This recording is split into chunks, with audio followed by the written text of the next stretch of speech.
Lionel Messi തന്റെ ജീവിതത്തിൽ ആദ്യത്തെ ഫിഫ വേൾഡ് കപ്പ് കളിക്കുന്നത്. അന്ന് മെസ്സിക്ക് വെറും 18 വയസ്സ് മാത്രമായിരുന്നു പ്രായം എന്നോർക്കണം. തൊട്ടടുത്ത വർഷം, അതായത് 2007 ക്യാമ്പ് നൗവിൽ വെച്ച് നടന്നൊരു യുനിസെഫ് ഫോട്ടോഷൂട്ടിൽ മെസ്സി പങ്കെടുക്കുകയാണ്. അപ്പോൾ അവിടെ വെച്ച് വെറും 6 മാസം മാത്രം പ്രായമുള്ള ഒരു കുഞ്ഞിന്റെ കൂടെ ഫോട്ടോ എടുക്കാൻ മെസ്സിയോട് ആവശ്യപ്പെട്ടു. അങ്ങനെ ആ കുഞ്ഞിനോടൊപ്പം മെസ്സി മനോഹരമായ ഒരു ഫോട്ടോയ്ക്ക് പോസ് ചെയ്യുന്നു. പക്ഷേ ആ കുഞ്ഞ് ആരാണെന്നോ ഭാവിയിൽ ആരായി തീരുമെന്നോ അന്ന് ആർക്കും അറിയില്ലായിരുന്നു.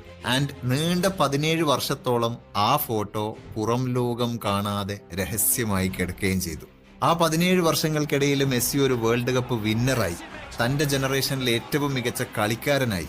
എന്നാൽ ഇതേ സമയത്ത് തന്നെ മെസ്സിയോടൊപ്പം ഫോട്ടോയിൽ പങ്കെടുത്ത ആ പിഞ്ചു കുഞ്ഞ് ബാഴ്സലോണയുടെ അക്കാഡമിയിൽ ഫുട്ബോൾ കളിച്ച് വളരുകയായിരുന്നു. ആൻഡ് തന്റെ 16-ാമത്തെ വയസ്സിൽ അവൻ ഫുട്ബോൾ ലോകത്ത് ഒന്നടങ്കം ഞെട്ടിച്ചു. യൂറോ 2024 സെമി ഫൈനലിൽ ഫ്രാൻസിനെതിരെ ഗോൾ നേടിക്കൊണ്ട് സ്പെയിനിനെ അവൻ ടൂർണമെന്റ് വിജയിക്കാൻ സഹായിച്ചു.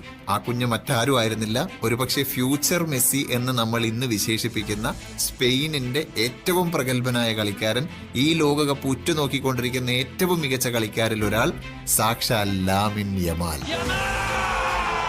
ആൻഡ് വർഷങ്ങൾക്ക് മുമ്പ് ലയണൽ മെസ്സിയും കുഞ്ഞ് ലാമിൻ യമാലും ഒരുമിച്ചെടുത്ത ആ ഫോട്ടോയ്ക്ക് എന്ത് സംഭവിച്ചു എന്നറിയോ? 2024 ആ ഫോട്ടോ ലോകത്തിന് മുന്നിൽ വെളിപ്പെട്ടു. ആൻഡ് ആ ഫോട്ടോയ്ക്ക് നൽകിയ ക്യാപ്ഷൻ എന്തായിരുന്നു എന്നറിയോ? The beginning of 2 legends. 2 ഇതിഹാസങ്ങളുടെ തുടക്കം. ഒരു ഇതിഹാസം വേൾഡ് കപ്പ് കളിച്ചു തുടങ്ങുന്നു, മറ്റൊരു ഇതിഹാസം ജീവിച്ചു തുടങ്ങുന്നു. 2026 മെസ്സി തന്റെ അവസാനത്തെ വേൾഡ് കപ്പ് കളിക്കുന്നു. ആൻഡ് ഇതേ ടൂർണമെന്റിൽ തന്നെയാണ് ലാമിൻ യമാൽ തന്റെ ആദ്യത്തെ വേൾഡ് കപ്പ് കളിക്കുന്നത്.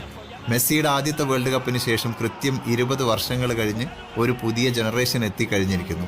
ഒരു ഇതിഹാസം വിട പറയുമ്പോൾ മറ്റൊരു ഇതിഹാസം തന്റെ യാത്ര തുടങ്ങും.